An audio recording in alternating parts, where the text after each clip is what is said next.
Bon, pour cette vidéo, je vais tenter une approche un peu différente. Donc, je m'excuse par avance si je cherche mes mots, si je pars dans tous les sens. Bon, de toute manière, c'est l'habitude de la maison. En tous les cas, j'espère que le sujet du jour vous plaira. Tweet. Bonjour et bienvenue sur Alricoscope, la chaîne faite avec le cœur et tournée avec les pieds. C'est un plaisir de vous retrouver pour cette nouvelle vidéo qui va parler d'une expérience de lecture de comics. Et on va parler de Frank Cho, un auteur dont j'apprécie tout particulièrement le travail puisqu'il a été le sujet de ma première vidéo sur la chaîne. Et oui, rappelez-vous, on était en 2020, on était en plein Covid et j'avais sorti une vidéo sur Liberty Meadows qui était sa première grosse création professionnelle. Et là, on va parler de science-fiction, on va parler de shonen un petit peu, on va parler de tournoi, on va parler de jolies filles et de grosses bébêtes.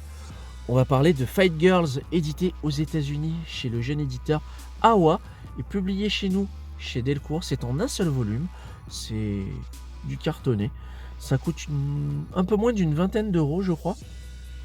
Et c'est super cool.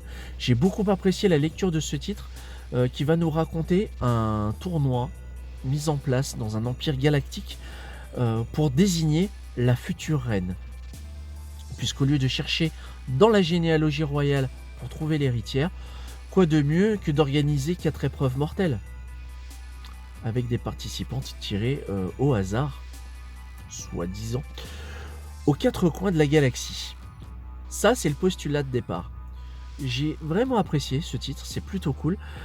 C'est toujours un plaisir de lire des planches de Frank Cho.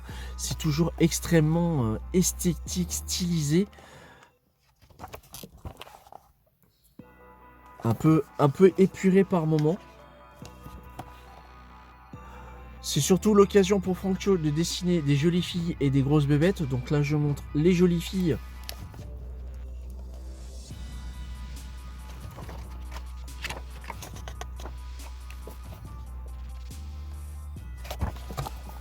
Là, je montre une grosse bébête. Le tandem Frank Cho, Sabine Rich à la colo fonctionne toujours aussi bien. Je crois que de mémoire, Sabine Rich est plus ou moins sa coloriste officielle pour toutes les variantes cover que Frank Cho a pu réaliser ces derniers mois, pour pas dire ces dernières années, notamment chez les Big Two. C'est franchement très très cool.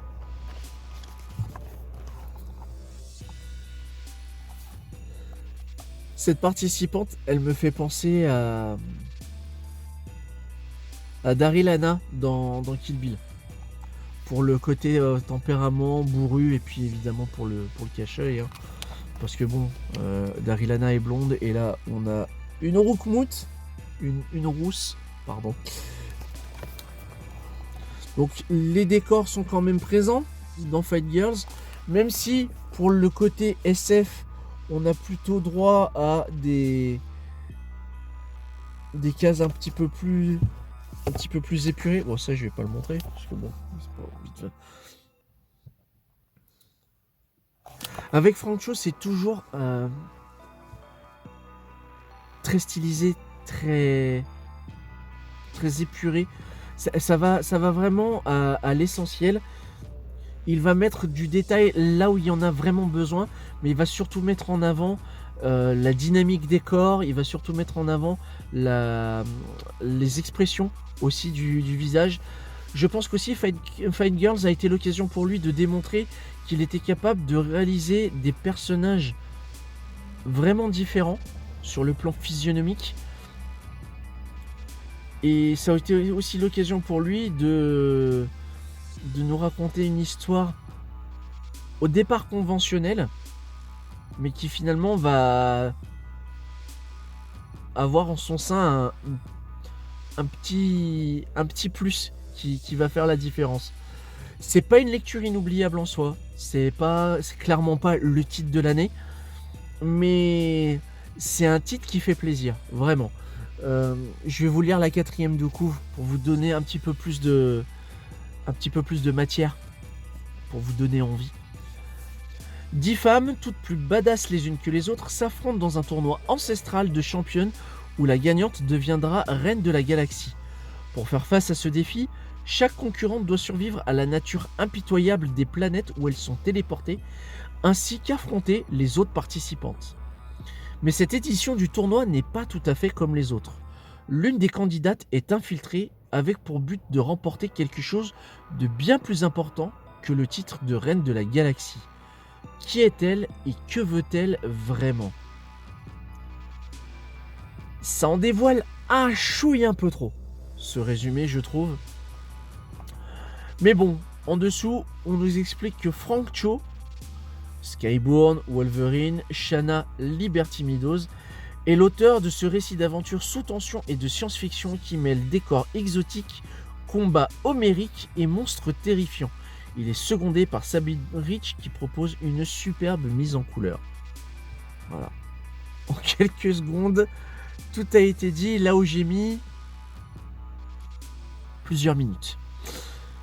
Je vais quand même continuer à vous montrer quelques petites planches sans trop vous en dévoiler.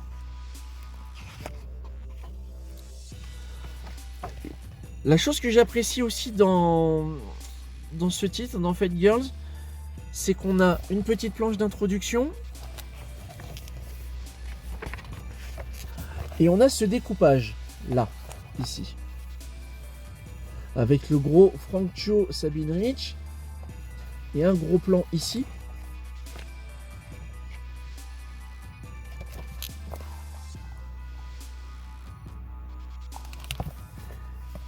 Ça donne un petit plus en termes d'identité visuelle. C'est bien pensé, c'est pas déconnant. Franchement, j'aime bien. Je ne vois pas quoi dire de plus que lire Fight Club. Lisez Fight Girls, pardon. C'est le matin, j'ai prévu ma bouteille d'eau, là je commence à avoir la bouche pâteuse. Et je serais curieux de savoir si oui ou non vous le seriez tenté par ce titre, si vous l'avez lu et si vous l'avez apprécié ou pas. Voilà. Cette vidéo est assez courte, merci de l'avoir regardée jusqu'au bout. N'hésitez pas à me faire part dans les commentaires de votre expérience de lecture sur Fight Girls, si vous l'avez apprécié ou non, et quelles en sont les raisons. Quant à nous, on se retrouvera dimanche pour le petit résumé de la semaine. Et puis c'est tout. Je commence vraiment à faire des dans tous les sens. Je pense qu'il est temps d'arrêter. Dans tous les cas, prenez soin de vous, plein de funkitude, et à bientôt pour une prochaine vidéo.